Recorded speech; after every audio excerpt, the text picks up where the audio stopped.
Chenji Maharaj. Yeah, that's called Chenji and Srila Prabhupada. Both. Thank you.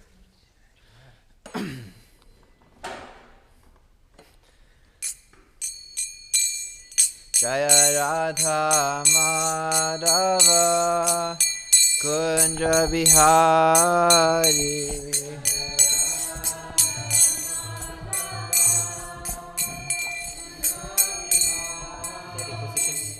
Lower. Radha Madhava Kunja Bihari. People online can't hear. It's like point at me. Jaya Radha Madhava Kunja Bihari. Paramita, can you do the laptop?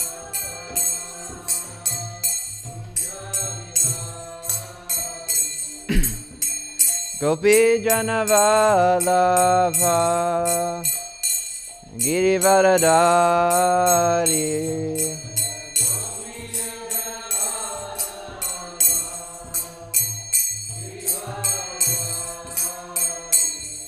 Jaya Gopi Janavalabha Girivaradari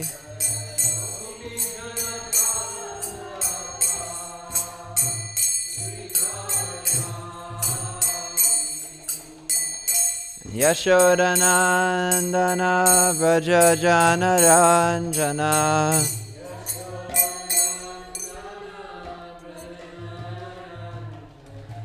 Yashodanandana Vraja Janaranjana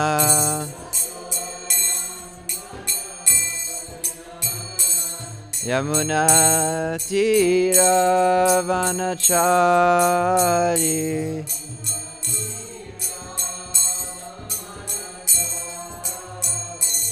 Yamuna Tira Vanachari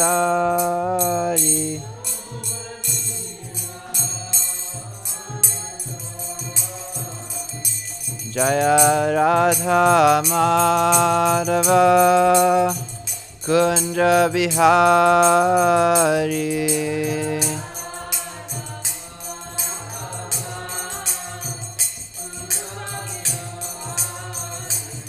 Jaya Radha Madhava Kunja Bihari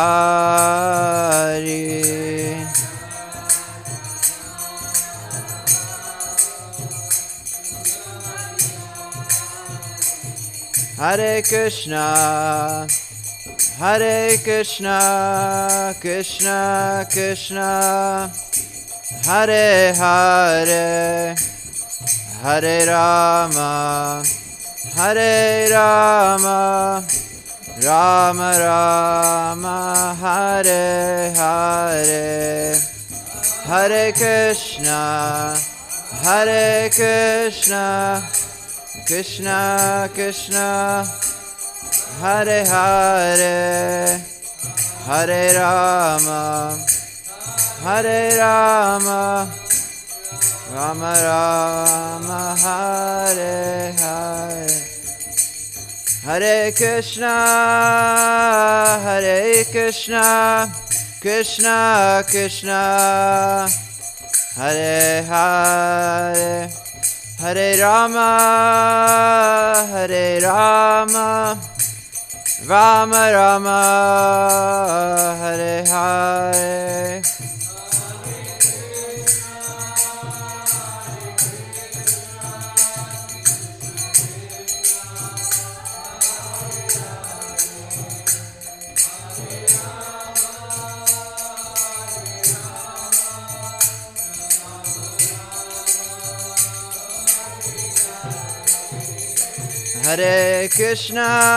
Hare Krishna Krishna Krishna Hare Hare Hare Rama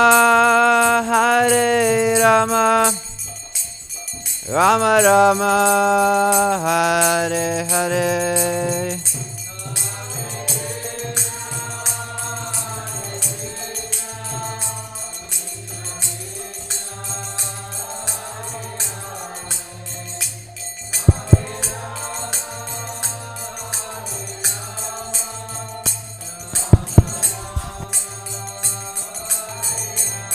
Jaya Jaya Prabhupada, Prabhupada, Prabhupada, Jaya Prabhupada.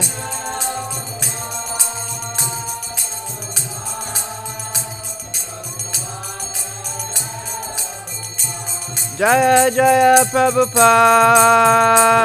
Prabhupada, Prabhupada, Jaya Prabhupada.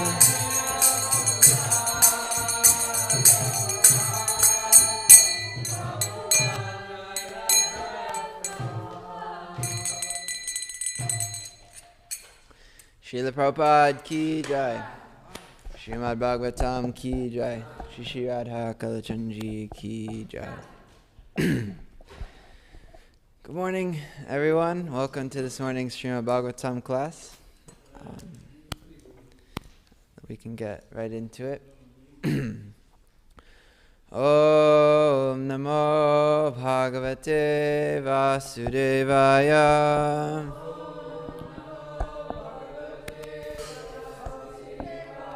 Om Namo Bhagavate Vasudevaya.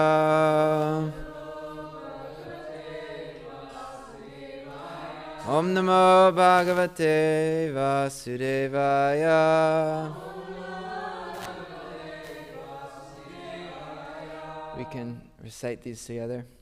Narayanam namaskritya naram chaiva narottamam devim saraswatim vyasam tato jayamudirayat.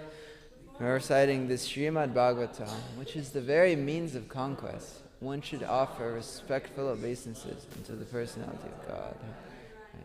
Narayan Rishi, supremest human being, unto Mother Saraswati, as of learning, and unto Srila Vyasadeva, the author. Nashta prayeshva badreshu nityam bhagavata sevaya bhagavat yutama shloke bhaktir bhavati naishtiki.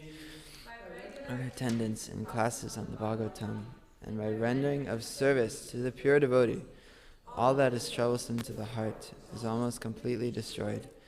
Loving service unto the personality of Godhead, who is praised with transcendental songs, established as an irrevocable fact. Om Jnana Timirandasya Jnananjana Shalakaya Chakshur Militam Yena Tasmai Shri Gurave Namaha. I was born in the darkest of ignorance, and my spiritual master opened my eyes with the torchlight of knowledge. My respectful obeisances unto him. All right, so today we're going to be reading from Srimad Bhagavatam, Canto 3, entitled The Status Quo, Chapter 32, Entanglement and Fruitive Activities, and we'll start with text 11, I believe. No, text 8, sorry. Yes, text 8.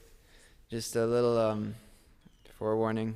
I found out I was giving class last night because, sorry to disappoint, there's another speaker who would have given a much better class. But, we'll try to go through it together and have a nice discussion. But I don't have much prepared, but we'll see. We'll see what comes up. All right, so the context is that Kapila Dev is speaking to his mother, Devahuti, and who remembers what we were talking about in the previous class?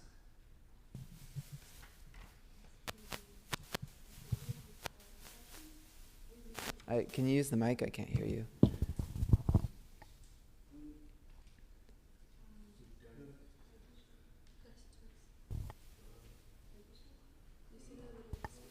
Hare Krishna. Yeah. Executing devotional activities without detachment and without a sense of proprietorship. Mm-hmm. Yeah, so this chapter is called Entanglement and Fruitive Activities. So we've been talking about fruitive activities this chapter. The demigods, going to higher planets, things like that, and how we as bhakti yogis, we have to become free of this fruitive mentality. And in these verses, we're going to hear about what happens to those who are fruitive in their religious duties, and then also going to hear about what Kapila recommends his mother should do instead of being engaged in these fruitive activities. So can someone please read text 8? Text 8. Worshippers of the Hiranyagarbha expansion of the personality of Godhead remain within this material world until the end of 2 paradas, when Lord Brahma also dies. So, maybe we can go back up for a second. Who is Hiranyagarbha? Does anyone know who Hiranyagarbha is? So, yes, it's Mahavishnu. He's lying on the causal ocean. And so, the significant thing here is that when Lord Brahma dies, that's when they get liberated, because that's who they're going to. When Lord Brahma dies, all the universes go back into the body of Mahavishnu. So we're going to hear a little bit more about them in the next text.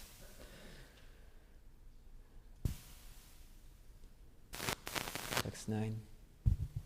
After experiencing the inhabitable time of the 3 modes of material nature, known as the two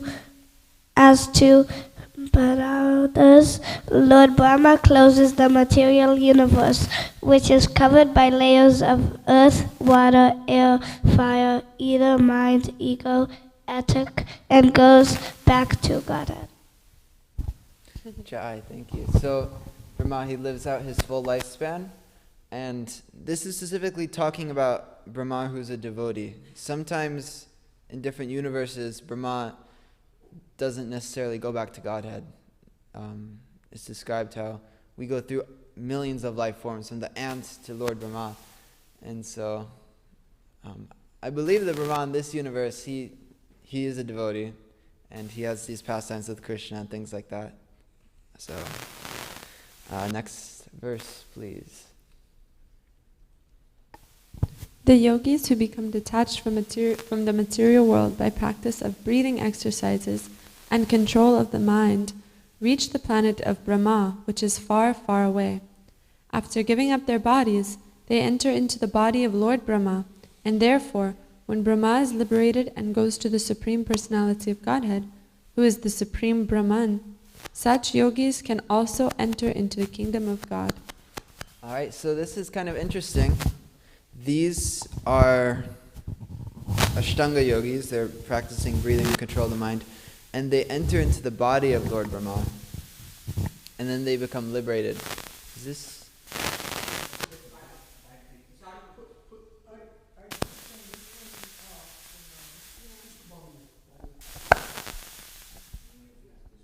Hare Krishna. Okay. I think it's fine now. Often in the scriptures we hear the word liberated, and it's kind of an ambiguous term. We don't really understand what kind of liberation is being referred to. Sometimes liberated means you're just beyond the 3 modes of material nature, but you're still living on earth, like Shukadev Goswami. Sometimes liberated means you go into Brahman.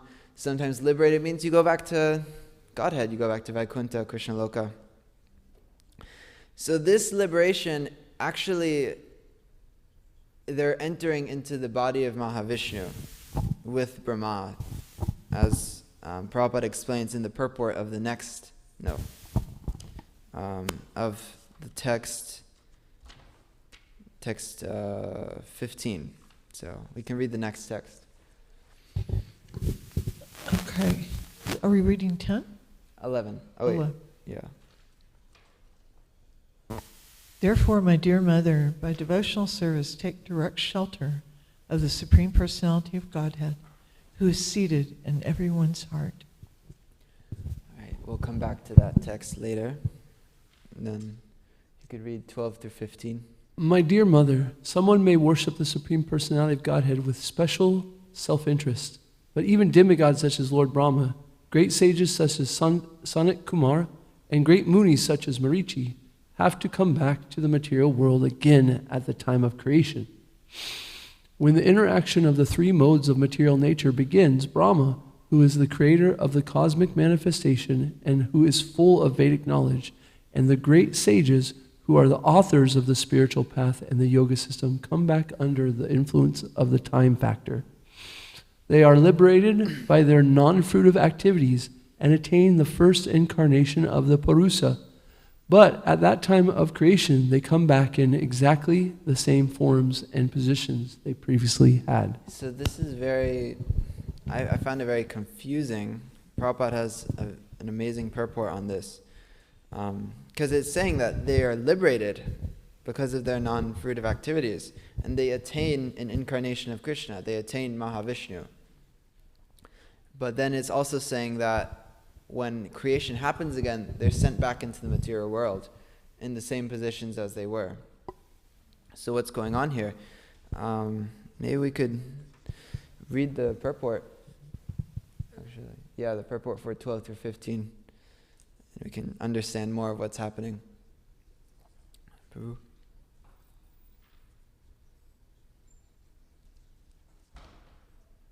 Want to read purport? Yeah, purport. Okay.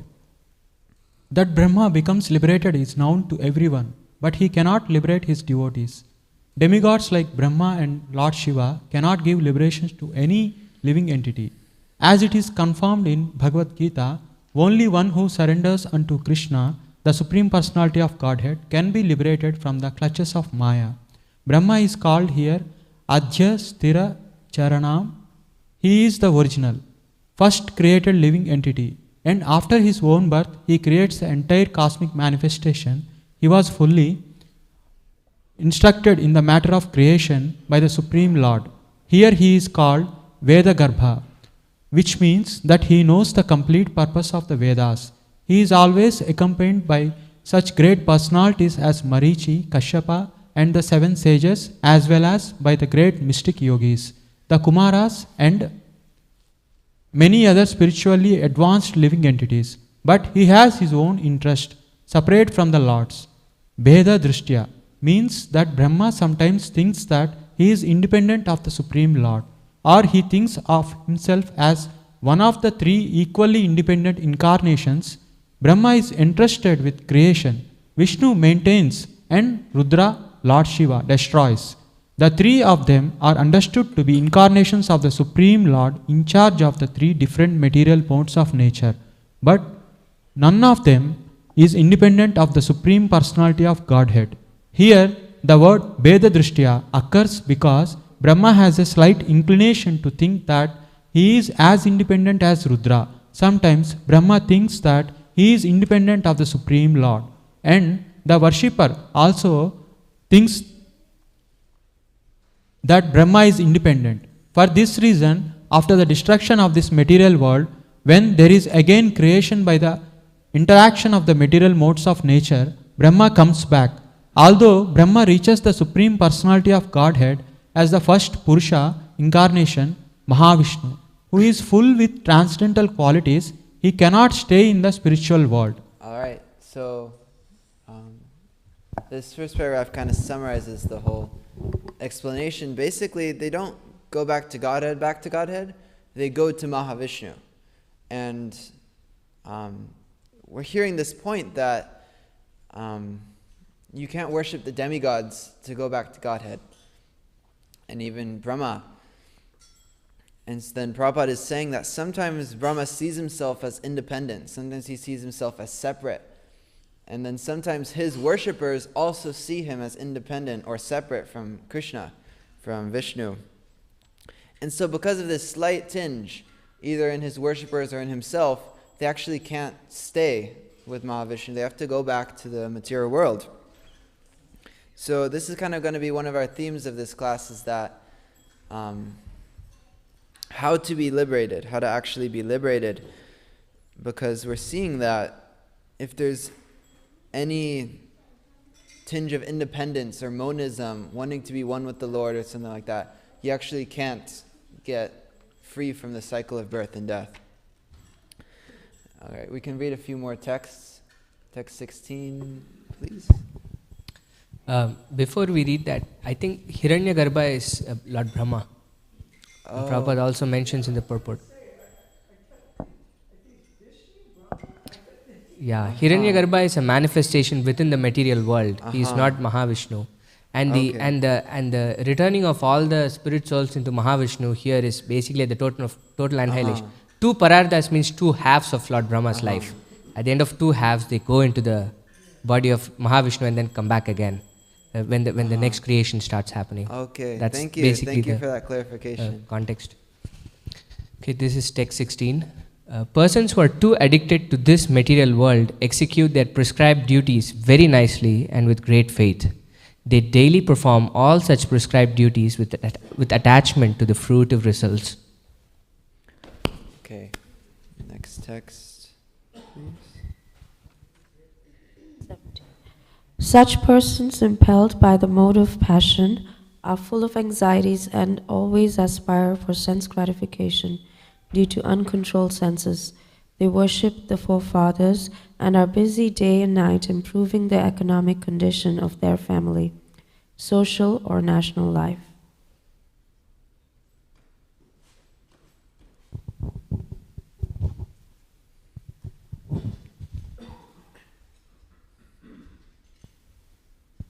Such persons are called Traya Vargika because they are interested in three elevating processes. They are averse to the Supreme Personality of Godhead, who can give relief to the conditional soul. They are not interested in Supreme Personality pastimes, which are worth hearing because of his transcendental prowess.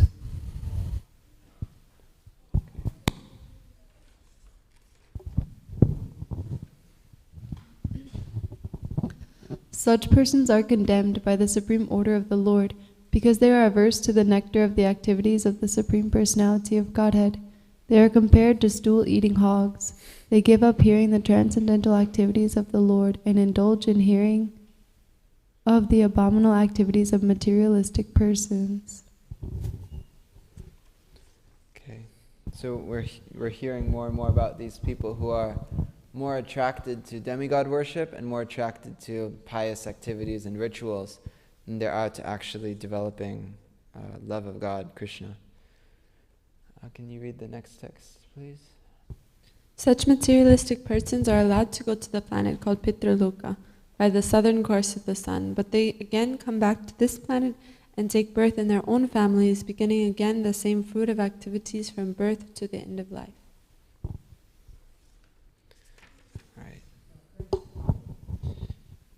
Very purifying.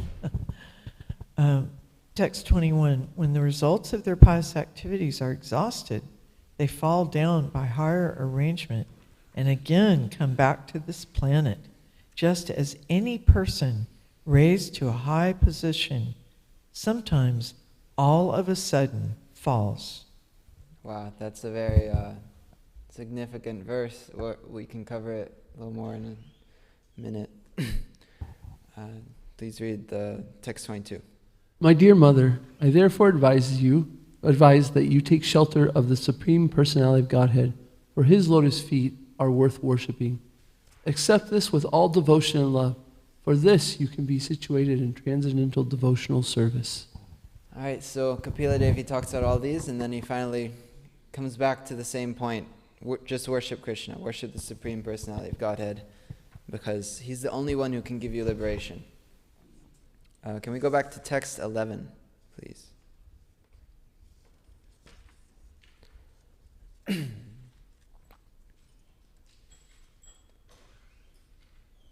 So I want to see if you guys recognize any of the words here. I'm sure Srinath Krishna recognizes a lot of the words here. Vraja? Huh? Sarva, all? Okay, all. Let me see. Yeah, heard, hearing. And Sharanam, shelter, okay. Yes. Do you know what Hrit is? Like Hridaya. So, Yes. And then, yes, Sarvabhutanam. So all the living entities.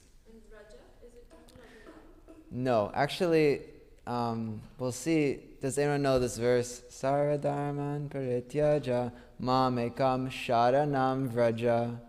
So we'll cover that in a second. Atatam sarvabhutanam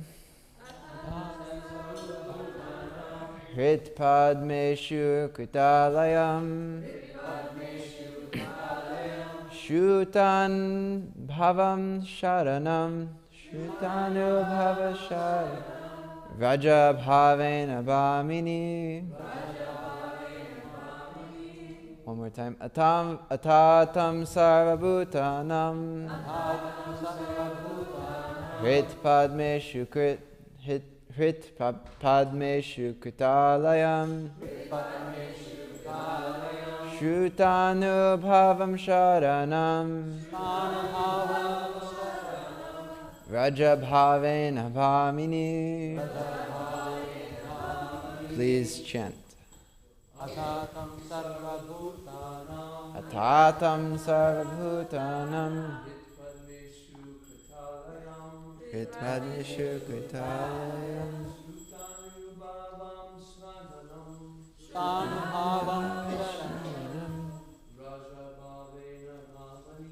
Raja bhavena bhamini. Atatam sarvabhutanam hritpadmeshu kritalayam sharanam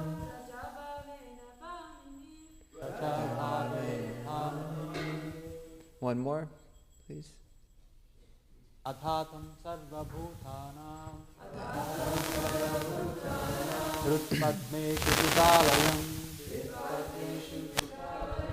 Shrutanubhavam sharanam Vraja bhavena bhamini. Alright, word for word. We can read it all together. Ata, therefore, Tam, the Supreme Personality of Godhead, Sarva Bhutanam, of all living entities, Hrit Padmeshu, in the lotus hearts, Krita Alayam, Shuta Anubhavam, heard, Sharanam, unto the shelter, Vraja, go, Bhavena, by devotional service, Bhamini, your mother. Translation and purport by His Divine Grace A.C. Bhaktivedanta Swami Srila Prabhupada Ki Jai. Therefore, my dear mother, by devotional service take direct shelter of the Supreme Personality of Godhead, who is seated in everyone's heart. Someone please read the purport. One can attain direct contact with the Supreme Personality of Godhead in full Krishna consciousness and revive one's eternal relationship with Him as lover, as Supreme Soul, as Son, as friend, or as Master. One can re-establish the transcendental loving relationship with the Supreme Lord in so many ways, and that feeling is true oneness. The oneness of the Mayavadi philosophers and the oneness of Vaishnava philosophers are different. The Mayavadi and Vaishnava philosophers both want to merge into the Supreme, but the Vaishnavas do not lose their identities. They want to keep the identity of lover, parent, friend, or servant. In the transcendental world, the servant and master are one. That is the absolute platform. Although the relationship is servant and master, both the servant and the served stand on the same platform. That is oneness. Lord Kapila advised his mother that she did not need any indirect process. She was already situated in the direct process because the Supreme Lord had taken birth as her son. Actually, she did not need any further instruction because she was already in the perfectional stage. Kapiladev advised her to continue in the same way. He therefore addressed his mother as Bhamini to indicate that she was already thinking of the Lord as her son. Devahuti is advised by Lord Kapila to take directly to devotional service, Krishna consciousness, because without that consciousness, one cannot become liberated from the clutches of Maya. Alright, Right, Srila Prabhupada ki jai. So, I had a thought that the topic is liberation in this. How can we be liberated? And who knows the verse that Krishna says about the material energy? He says something. Daivihesha gunamayi mamaya dvajya.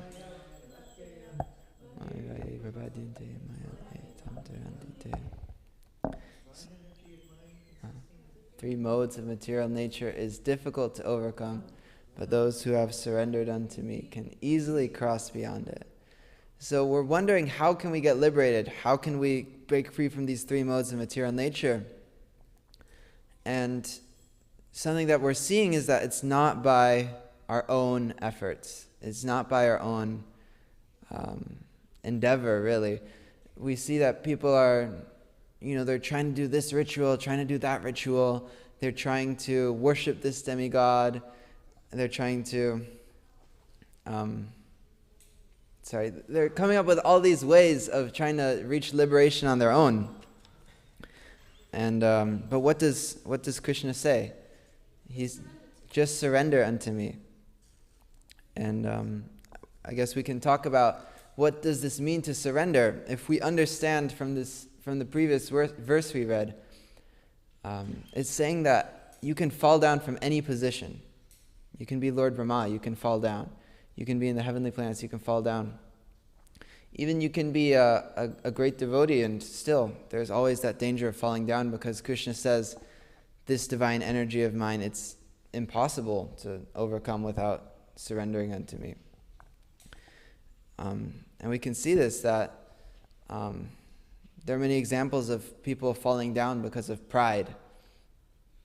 Pride is it's very dangerous to our spiritual life. There's this story that Brahmatirtha Prabhu in Gainesville, he likes to tell. There's this one Brahmana, and he's so pakka, he's so proper, he's so clean. He bathes all the time, and he chants his Gayatri exactly at the right time every single day. Except one day, he ate a little too much. He had too much to eat. And then he passes out. He's knocked out. He's asleep. And the Sandhya's coming up, and he has to chant his Gayatri, but he's asleep. So what's he going to do? And then someone wakes him up. And then he wakes up, and he's like, oh my God, I have to chant my Gayatri. Thank you for waking me up. And then he sees who woke him up, and it's Kali personified. And you're kind of like, why would Kali wake him up to chant his Gayatri? Yeah, like Kali personified. And the reason why that I heard from is because he says, why did you wake me up? And he says, because maybe if you chant this Gayatri mantra, if you stay on top of it, you will never become humble. You'll never have your pride shattered. And, maybe once you realize that you don't have it all under control, maybe then you'll actually chant with sincerity once. So I found that story very profound. That, spiritual life, it's not based on our own endeavor. It's actually Krishna. He's the only person who, out of his own causeless mercy and his desire, he can take us out of this divine energy of his. We see that Krishna, in Krishna Lila, he uses this demonstration of the gopis. The gopis are far beyond any of us. They're perfected, they're pure, but as an example to teach us, in the rasa dance, as soon as there's that tinge of pride, suddenly Krishna's gone. And Krishna leaves them. What does this mean? This means that we have to recognize who is keeping us afloat, who is supplying us, who is allowing us to even make spiritual advancement. And it's very nice. We can see that those moments where we do get humbled, where Krishna does leave us, it's not something negative, it's actually his mercy upon us. When we think we have our sadhana under lock and key, when we think we can wake up at the perfect time every single day, and I don't even need the association of devotees. I'm a self-sustained devotee. Then we're gonna have difficulties. We're gonna fall down, and then in that place, after we've fallen down, we hit rock bottom. That's when we can actually chant with sincerity. We can actually chant with this understanding that Krishna is the only person protecting me. Krishna, I need the devotees. I'm not strong enough to chant without the devotees. We see this word, Sharanam Vraja. He's saying, take shelter. It's not, build yourself up until you reach me. It's, you are being protected by me. You're taking shelter. The material energy is like a hurricane, but I'm your shelter. I was thinking before, everyone wants to do great things. Everyone wants to, do something big for Krishna. Prabhupada says, you're an American, you should do something big for Krishna, because that's what Americans do. But Srila Prabhupada himself, he did the biggest thing, He spread Krishna consciousness throughout the entire world. He had 108 temples and thousands of disciples. But what was that thing he did before he started it all? What was his prayer before he even arrived in the U.S.? Does anyone know what Srila Prabhupada was praying? Yes, make you dance. And also he says, I don't know why you've brought me here. I'm unqualified. That's the thing, is when we feel that we're unqualified, that's actually our greatest qualification. Krishna will actually empower us when we have this prayer of, everything is depending on you. I have no power myself. Everything's depending on you. I can't organize my spiritual life in such a way that I'm perfectly, making it steady advancement. I need your help. I need the devotees' help. I need Srila Prabhupada's help. I need my guru's help. And only then, when we can actually receive this humility, then we can do big things. Because we can see that Krishna, he does make his devotees do amazing things. Like Prahlad Maharaj, he's the king. Dhruva Maharaj gives up everything, goes to the forest, and then Krishna says, you're the king now. I want you to actually rule. Why? Because their hearts are clean, their hearts are pure. If we have pride, Krishna is not going to give us something that will cause us to fall down. He's not going to, as long as we have this pride, it's going to block us from taking full shelter. It's going to block us from, any achievement that we do. You lead a nice kirtan, you give a nice class or something, you're going to say, oh, that was me. That was all my own endeavor. But what we should actually do is we offer it back. We say, this is from the mercy of Krishna, this is from the mercy of my spiritual master, the mercy of Srila Prabhupada. And so because Srila Prabhupada had this prayer of, I'm unqualified, please protect me from falling down. The devotees once asked him, I believe in Los Angeles, I'm sure you all know this story, Prabhupada, what are you praying? I pray that I never fall down. So we should similarly have the same prayer, that we are not safe from Maya. We always have to be praying to be protected by Krishna. We also see Lord Brahma, he's about to create the entire universe. What a task. What does he first pray? Please, don't let me get entangled in my own creation. Please protect me, Krishna, please. And then Krishna gives him the facility to do his work. So I'm 5 minutes over for the questions time. I was a little bit slow in the preparation of the class, so sorry for being a little late. Any questions, comments, reflections? Mother Kunti? I want to go back to the purport, just to emphasize what you were emphasizing earlier. This is on the text. What is it?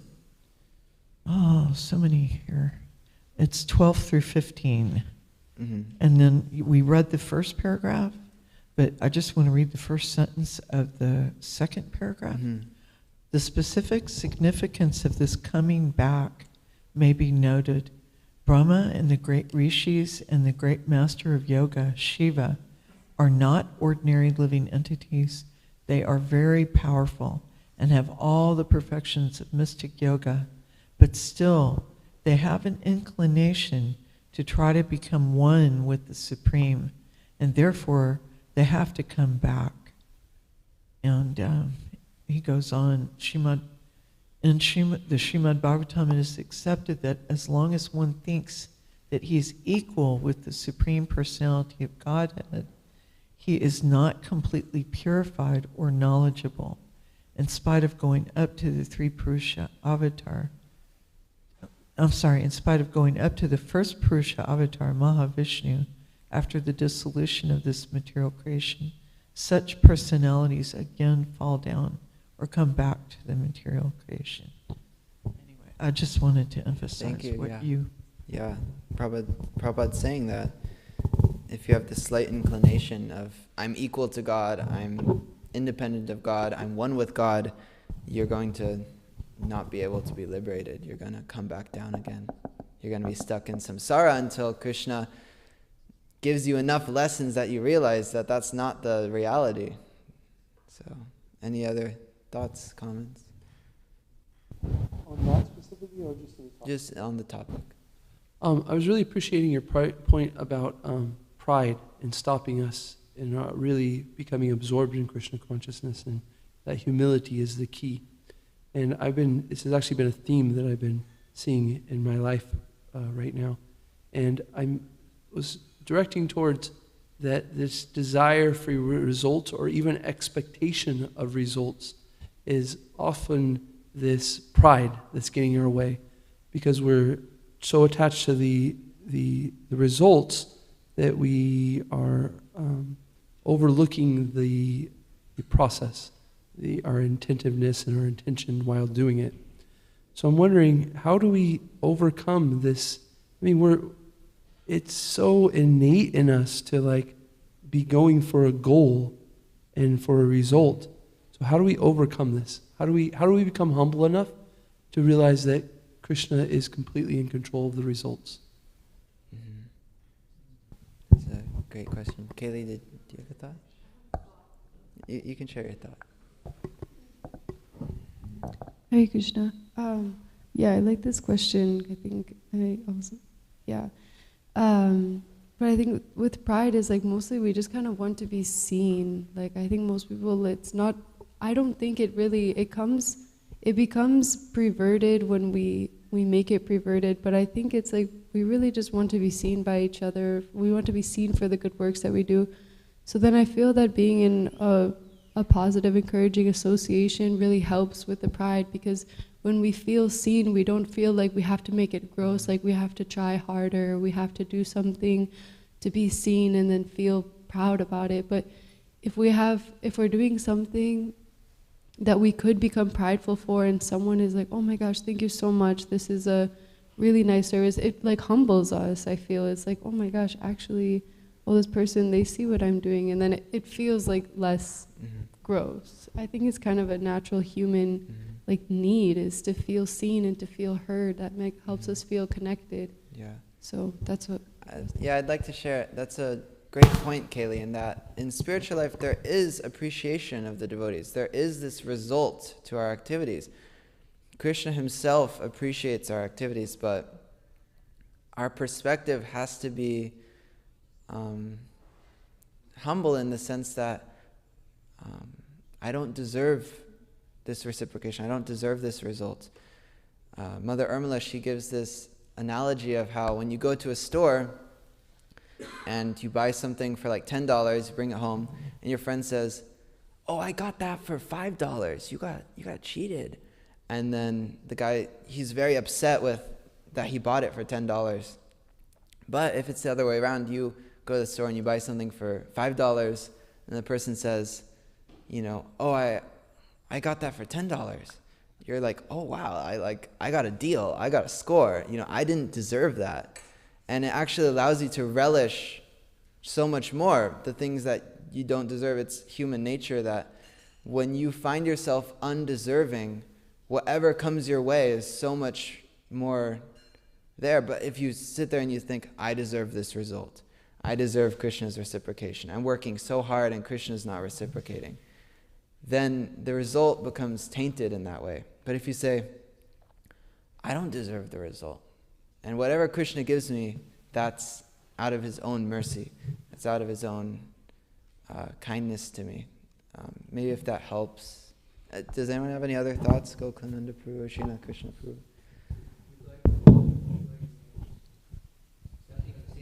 Yeah, I'm appreciating this very much. I was also thinking when Kaylee was speaking that Srila Prabhupada say, she was mentioning about wanting to be seen. And Srila Prabhupada says, everybody wants to say, show me Krishna, show me Krishna. And he says, but do something in a way that Krishna will want to see you. Mm-hmm. So if we can get from this prideful, get away from this pride and absorb ourselves in this humility, and then do things in a loving way, then Krishna, the ultimate desire to be seen by Krishna, maybe we can get that. Krishna Prabhu? Yeah, with respect to the results at least, I think it's everything that you've discussed in the sense of how we do this activity with not something that I am doing but expecting the mercy of Krishna. But results are in a way how Krishna reciprocates. Mm-hmm. So my spiritual master at least says, if you try to do something 6 times and it doesn't work, sincerely, it means Krishna doesn't really want you to do it. Right? You're trying really hard, you're trying sincerely, but then it doesn't happen, which means Krishna is indicating to us that, oh, that's not something I want you to do. That's a way that Krishna reciprocates also, isn't it? And the other thing I was thinking was the point about the Brahmana that you were saying. I really appreciated the point that you can do things like pakka and that could create pride in you. And that is the difference between a Vaishnava and a Brahmana, right? So the Vaishnava also does everything in a pakka manner, but it's just the consciousness of a Vaishnava is completely dependent on Krishna. It's not that as Vaishnavas we just don't do everything that the Brahmanas do. In fact, the Vaishnavas are much higher than the Brahmanas, so therefore they do everything that the Brahmanas do. What makes them higher is the dependency on Krishna, on the things that they're doing. Whereas the Brahmana is doing it as a matter of niyamagraha, like I'm doing it because I have to do it as a matter of following it in a ritual manner without really having that dependency, having that consciousness. So I really appreciated that. Yeah, and even if you don't check all of the other boxes, if you just have that dependence on Krishna, that's enough. Yeah. Thank you for... Ultimately, Krishna will give us that intelligence to do things properly. That dadami buddhi yogam. Yeah. He gives us the intelligence. Yeah. I'd like to appreciate Nandaraj's point in that we want to act in a way that Krishna sees us, and then what does Krishna see? He sees, first and foremost, the person who's in the back, the person who's fighting to be up in the front, the person who's pushing others behind him. Krishna actually doesn't put much attention to him.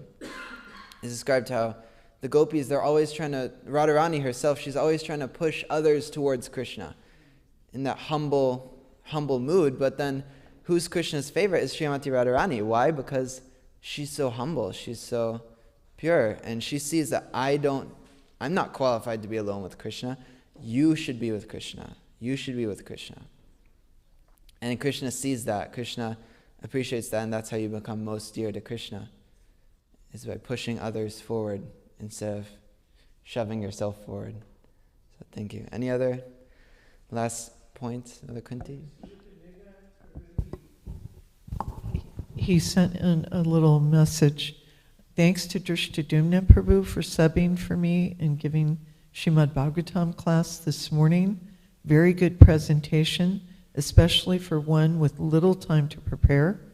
Good points made with backup by scriptural references and personal examples. Hare Krishna. Haribo. Thank you. Jai Rupanika Prabhu. Jai. I wish he was here. Dhrstadyumna. All right. 8:31. Grantaraj, Srimad Bhagavatam, Ki Jai. And any